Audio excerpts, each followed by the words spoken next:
और एक बार जय मसीह की हम प्रभु को धन्यवाद करेंगे। इन दिनों में हम उद्धार के बारे में, नया जन्म के बारे में, पापों की क्षमा के बारे में हम लोग अध्ययन कर रहे हैं प्रिय लोग, जो कि बाइबल का, परमेश्वर का बाइबल देने का सबसे बड़ा मकसद है।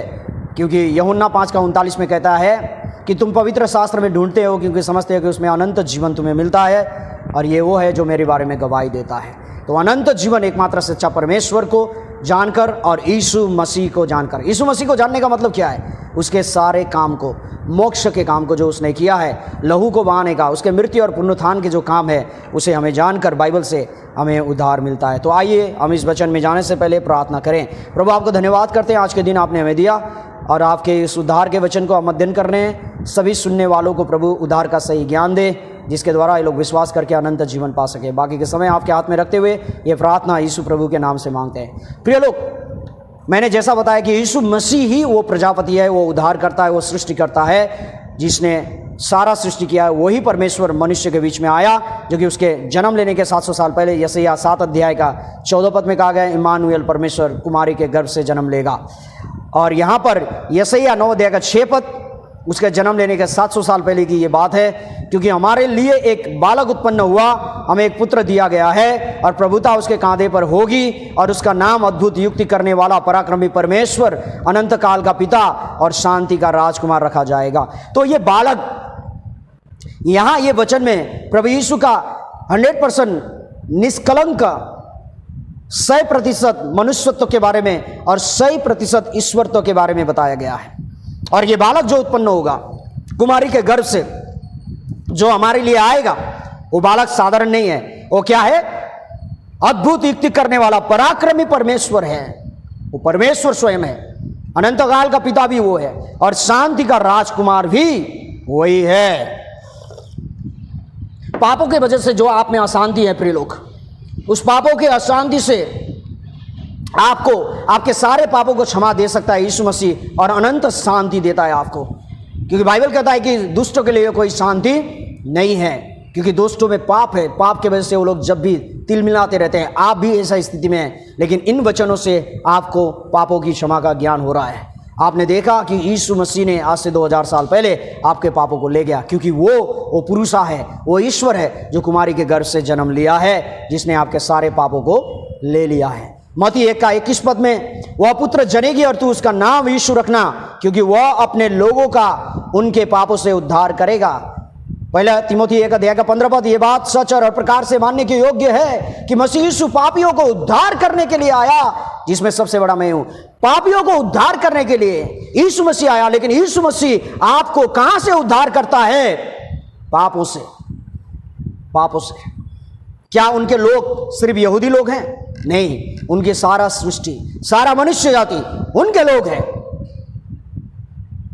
एक प्रकार से सृष्टि के हिसाब से वो सारे के सारे, हम सारे मनुष्य जाति परमेश्वर का संतान है, जो कि प्रेरित 17 अध्याय में पौल स्वयं बोलता है।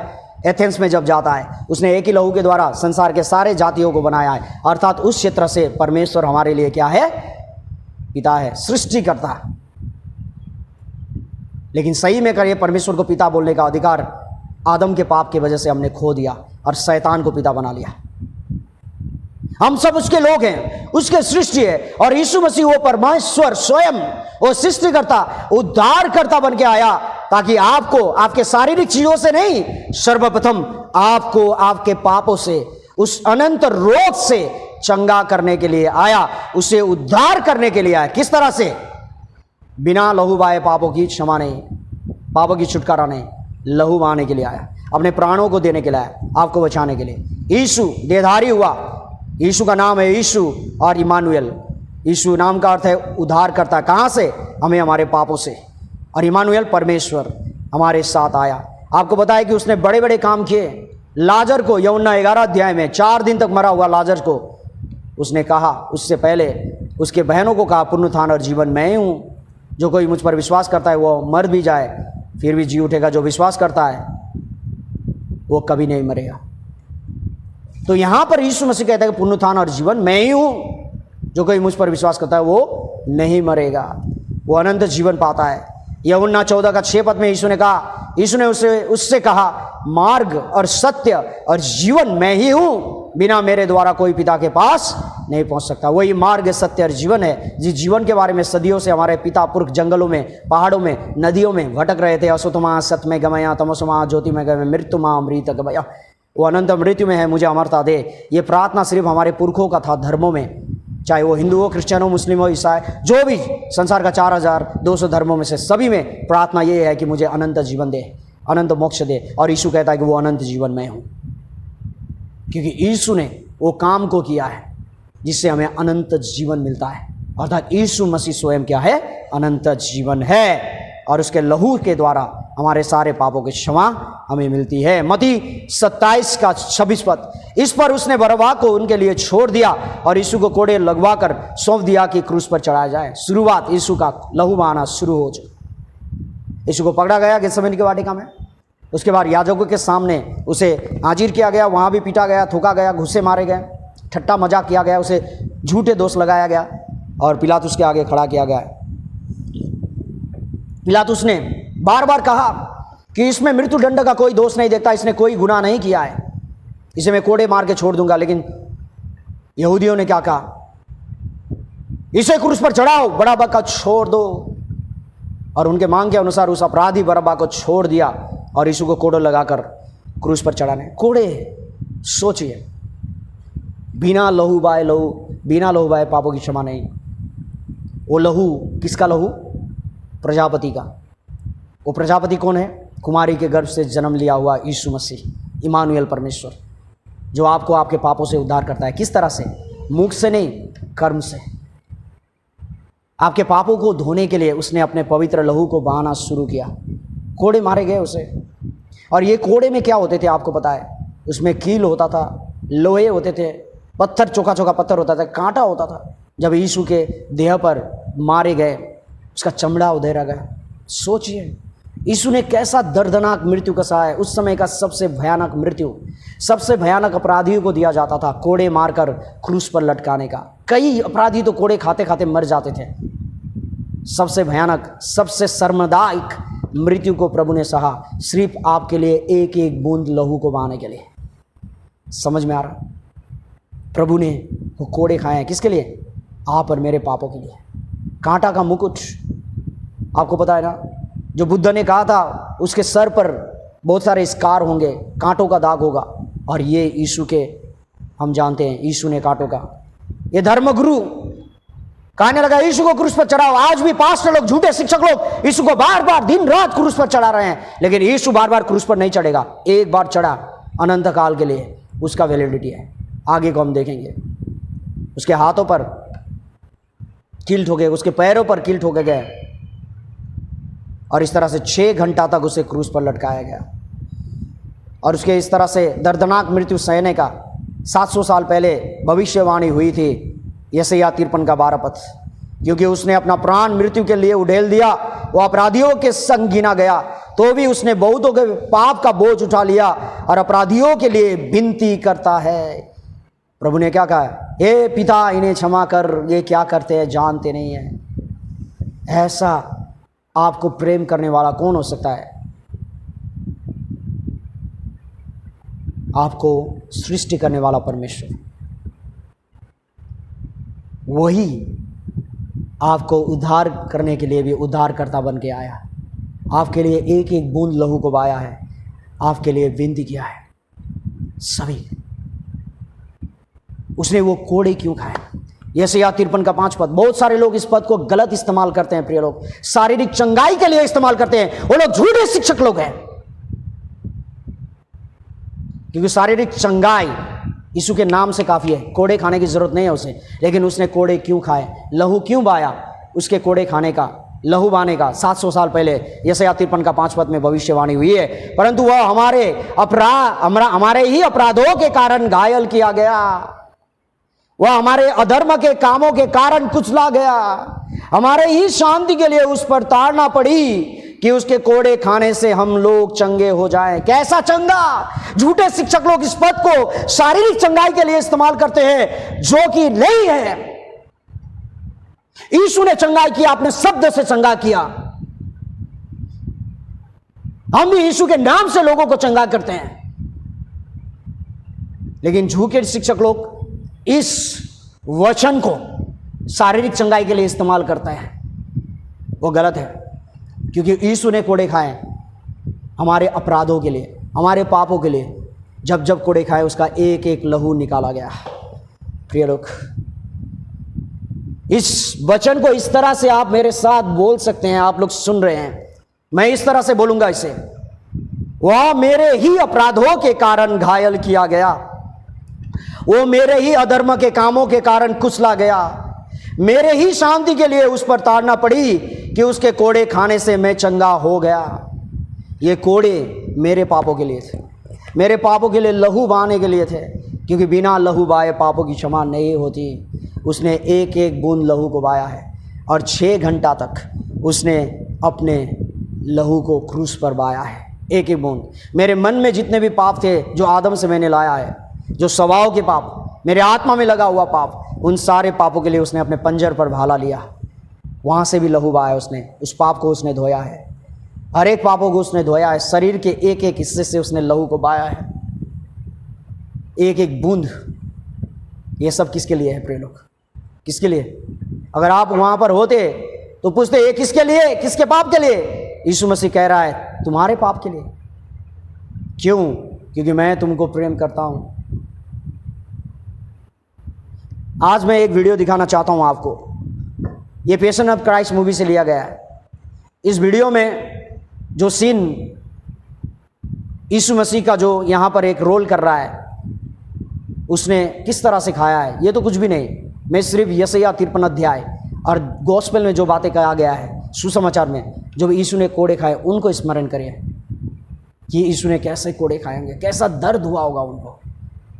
और प्रभु ने अपने शरीर के एक एक लहू को सिर्फ आपके पापों को अनंत काल के लिए धोने के लिए बहाया है। इस बलिदान को व्यर्थ ना समझे प्रिय लोग, क्योंकि आपके उद्धार के लिए यही एक बलिदान है जिसके द्वारा आपके पापों का क्षमा हो सकता है, अगर आप इस पर विश्वास करते हैं। ये वीडियो को देखिए।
इस तरह से यीशु ने आज से 2000 साल पहले आकर आपके पापों के बदले उस लहू के बलिदान को कर दिया है। क्या प्रभु यीशु ने अपने काम को पूरा कर दिया है? पापियों के लहू बहाने का काम, पापियों के लिए उनके प्राणों के बदले अपने प्राणों का बलिदान, अपने लहू का बलिदान देने का काम, अपने इस मुक्ति के उद्धार के पापों से पापियों को छुड़ाने का काम क्या पूरा कर दिया है? बाइबल क्या कहता है? यीशु ने अंतिम शब्द क्या कहा? पूरा हुआ, और उसने सर झुकाकर प्राण त्याग दिए। यशायाह 53 का 6 पद, हम तो सब के सब भेड़ों के समान भटक गए थे, हम में से हरेक ने अपना अपना मार्ग लिया, और यहोवा ने हम सबों के अधर्म का बोझ उसी पर लाद दिया। प्रभु यीशु मसीह को इस तरह के दुख सहते हुए आज से 2000 साल पहले इस तरह से क्रूस पर मरना क्या जरूरत थी? उन्हें तो कोई गलती नहीं किया था, वो तो बच सकते थे, लेकिन बाइबल कहता है कि हम सारे लोगों के पाप का बोझ उन पर परमेश्वर ने डाल दिया, और उस पापों के क्षमा के लिए उसका मूल्य चुकाना जरूरी था, और जो था उसके लहू का बलिदान। और प्रभु ने अपने लहू को बहाया, अपने प्राणों को दिया, और इस तरह से अपने काम को पूरा कर दिया है। प्रभु ने सारे लोगों के सारे पापों को, यहाँ तक कि मेरे पापों को भी प्रभु ने क्या कर दिया है? लेकर उसको पूरा का पूरा अपने लहू से धो दिया है, उसका मूल्य चुका दिया है। रोमियो 5 का 18, इसीलिए जैसा एक अपराध सब मनुष्य के लिए दंड की आज्ञा का कारण हुआ, वैसे ही एक धार्मिकता का काम भी सब मनुष्य के लिए जीवन के निमित्त धर्मी ठहराए जाने का कारण हुआ। इस वचन को मैं आने वाले विकट के और एक जो हम लोग आने वाले दिनों में अध्ययन करेंगे लगातार, उसमें हम लोग बात करेंगे। जैसा कि हम जानते हैं कि एक अपराध जो आदम के अपराध ने हम सभी को अपराधी बना दिया, उसी तरह से एक धार्मिकता का काम जो यीशु मसीह ने क्रूस पर सिद्ध कर दिया, पूरा कर दिया, उस काम के जरिए परमेश्वर में हम सभी धर्मी ठहराए जा चुके हैं। आदम के वजह से हम पापी हुए, और उसी पाप को परमेश्वर ने लेकर किस पर डाल दिया? यीशु पर डाल दिया। और यीशु पर जब डाल दिया तो यीशु ने उस पापों को लेकर, उस पापों का धोने के लिए अपने पवित्र लहू को बहा दिया। जैसा कि लिखा गया है कि बिना लहू बहाए पापों की क्षमा नहीं, और वो लहू यीशु ने बहा दिया इस तरह से। और इसीलिए आदम में हम पापी ठहरे, यीशु में हम पवित्र ठहराए गए हैं उसके काम पर विश्वास करके। पहले यूहन्ना 2 का 2, और वही हमारे पापों का प्रायश्चित है, और केवल हमारे ही नहीं वरन सारे जगत के पापों का भी। जो लोग विश्वास करते हैं उनका भी, जो लोग विश्वास नहीं करते उनका भी। लेकिन फायदा किसको होगा? जो लोग उसके इस बलिदान पर, इसके इस संपूर्ण कार्य पर, उसके इस मुक्ति के कार्य पर, लहू बहाने का जो कार्य प्रभु ने कर दिया, सिद्ध बलिदान, इस पर जो विश्वास करेंगे उसी को ही उद्धार मिलेगा। यीशु ने अंतिम शब्द कहा, पूरा हुआ, और प्राण त्याग दिया। यूहन्ना 19 का 30 पद, जब यीशु ने वह सिर का लिया तो कहा पूरा हुआ, और सिर झुकाकर प्राण त्याग दिए। क्या पूरा हुआ? पापियों को उनके पापों से उद्धार करने का काम पूरा कर दिया। किस तरह से? अपने पवित्र लहू को बहाकर, क्योंकि बिना लहू बहाए पापों की क्षमा नहीं। पापों की मजदूरी मृत्यु है, लहू बहाना मरना से। तो यीशु ने उस काम को पूरा कर दिया, कोई भी बचा नहीं है काम, सिर्फ आपको एक ही काम है, वो विश्वास। इब्रानियों 1:3 में लिखा गया, वह उसकी महिमा का प्रकाश और उसकी तत्व की छाप है, और सब वस्तुओं को अपनी सामर्थ्य के वचन से संभालता है। वह पापों को धोकर ऊंचे स्थानों पर महामहिम के दाहिने जा बैठा। मैं अभी बैठ नहीं पा रहा हूं, क्यों? क्योंकि मेरा काम पूरा नहीं हुआ। मैं प्रचार कर रहा हूं, आप लोगों को सुना रहा हूं सच्चा सुसमाचार। यीशु ने तो अपना काम पूरा कर दिया, पापियों के लिए लहू का बलिदान करने का काम पूरा कर दिया, अपने प्राणों का देने का काम पूरा कर दिया, और इसीलिए वो स्वर्ग में अभी आराम कर रहा है। मैं भी आराम करूंगा कुछ समय बाद, जब मैं आप लोग को इस सच्चा सुसमाचार दूंगा। बाइबल कहता है उसने धो दिया है, धोने वाला नहीं, धो देकर उसने अपना काम पूरा कर दिया है। बाइबल बार बार इस बात को बताता है। तो उसने जो काम किया है वो धोने का काम, वो कैसा काम है? पुराना नियम में पशु बलिदान 1 साल के लिए, लेकिन यीशु मसीह के बलिदान, इसका वैलिडिटी कितने साल के लिए है? इस विषय में आने वाले वीडियो में हम लोग बातें करेंगे। आप सभी को प्रभु आशीष करे। जय मसीह।